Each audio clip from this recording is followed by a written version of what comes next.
You ever looked around your life and think, this can't be it? Like, you know you're meant for more, but you have no idea where to start? That's exactly what we're getting into today. So grab your drink, get cozy, because we're going on a full self-development and soft light date. End of this video, you'll have 15 realistic and practical ways you can start improving your life right now without the pressure, without the hustle, and without trying to be someone that you're not. My name is Katia, and if you're new here on this channel, we talk about all things self-care, wellness, self-development. Think of it like a cozy day with your wellness bestie. I'm just sipping on some water, and I hope you brought something too, because we're really going to get in deep. Now, before we get into it, if you love content that makes self-development actually feel softer, doable, and simpler, make sure to hit subscribe. And at the end, I'll tell you more about how you can grab my Your Self-Care Starter Kit course for free to actually make your growth and self-care journey more doable and practical. Question before we dive in, comment below, what's one area of your life you feel ready to improve right now? I'll make sure to reply to as many of you as I can. Let's get into the 15 ways you can improve your life right now. Number 1, get clear on why you want to improve. Knowing your why is very important for various aspects of your life, because improving without intention will just seem like unnecessary pressure. If you do not know why you want to improve, you'll be chasing things that don't even fulfill you. You go on Instagram and you see all of these people doing all of these things they see on Pinterest, and if you just start doing those things, you're gonna stop within like the first few weeks. Why? Because your whys are different. Your intentions are different. So make sure to get clear on why you actually want to improve these areas of your life. 2, define who you want to be. If you do not define who you want to be, you will always go back to who you've always been. And actually, studies show that identity-based goals actually have a higher success rate. So for example, if you want to lose weight or if you want to hit the gym more, instead of saying, I want to lose weight or I want to hit the gym more, try something like, I want to be a healthy person, or I want to be someone that is consistent with my gym goals. Associate yourself with the you that you want to be. Actually, a simple way that you can start is by writing down who you want to be. So who does the version 6 months from now of you look like? Does she go to the gym? Does she read more? So write all of those things and then write one statement at the end, or 2, depending on how many areas you want to improve, so that you can actually identify with this person. So if you want to read more books before the end of the year, tell yourself that you're a reader. You're a consistent reader who reads 2 to 3 books each month. Number 3, start with 3 core areas. The truth is, you cannot work on everything at once. I used to be someone who would set like 10, 20 goals for the year. And by March, I would literally be burnt out, like massively. Because those 10, 20 goals were extremely unattainable. So focusing on 3 actually gives you the momentum that you need to keep going.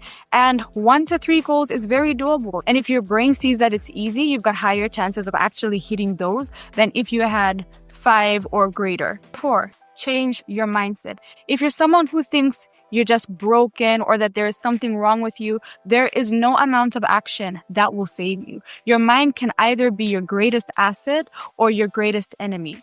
Your mindset isn't about toxic positivity. It's about believing that change is possible even if it feels slow. Is the cup half full or half empty? I don't know. It could be neither.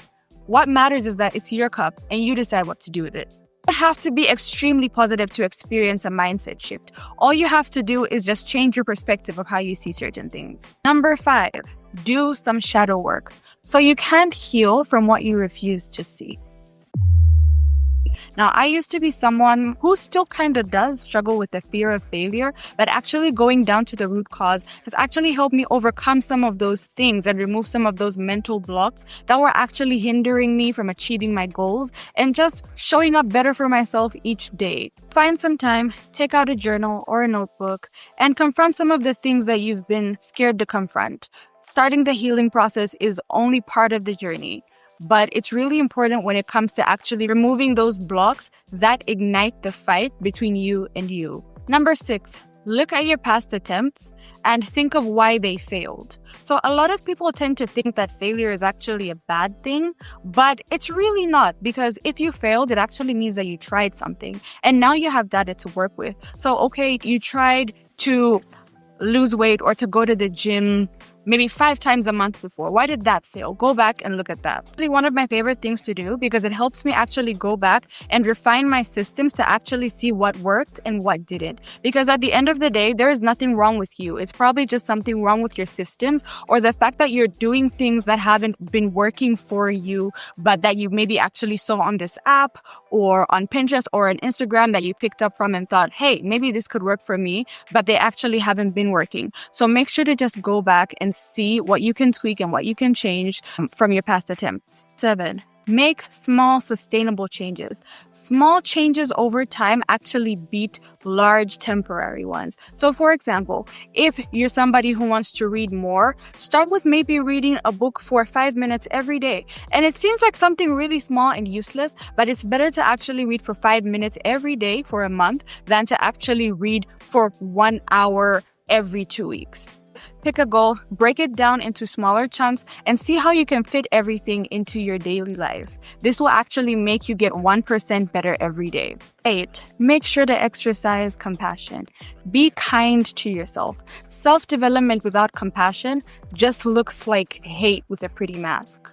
I used to be someone who was really, really hard on myself. Whenever I couldn't meet a goal or whenever I messed up, I would bully myself into oblivion. And that didn't help at all because at the end of the day, I would be depressed for like a day, a week, a month, and I wouldn't do anything. So one thing that I learned was to be kind to myself. I am human.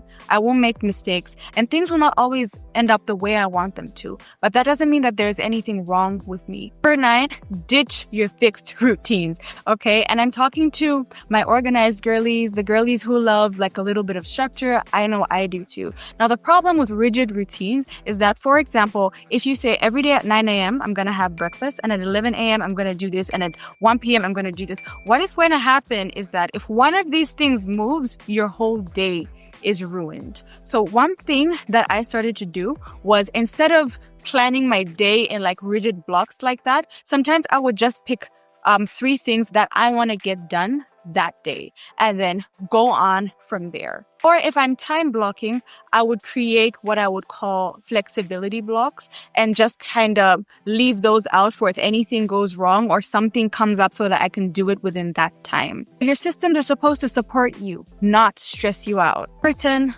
look at your environment and audit it. So if you've got work to do on a certain day and you stay in bed, you're not going to get out of it. So instead, create maybe a small workspace for yourself. It doesn't even have to be something fancy. I literally just have like a table or a desk. And before I had these, I would just sit on the floor and that would be my workspace. And it kind of trains your mind to be like, okay, we're actually getting into work mode and we're done with sleeping. Because immediately you stay in your bed, your brain is going to think that you need to rest. And that's how you end up actually either sleeping or just doom scrolling the rest of the day.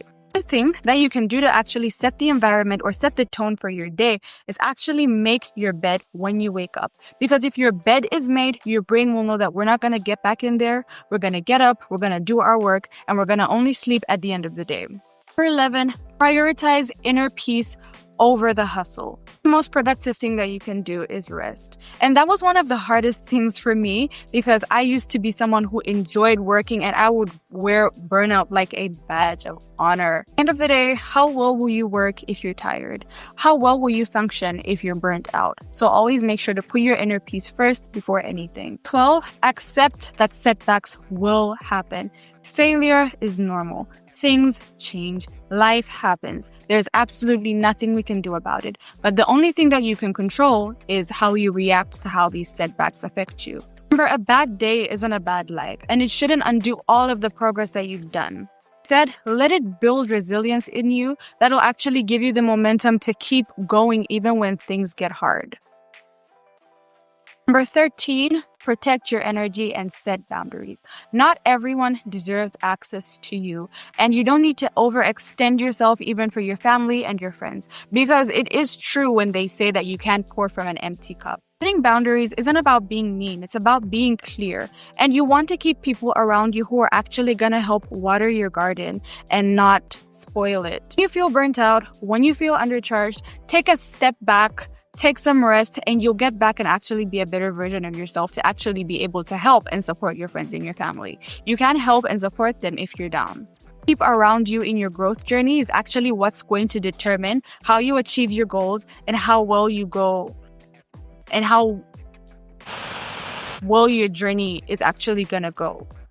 Putting a damper on your progress, talk to them about it. And if they don't understand, then cut them loose. It's just something you have to do for yourself.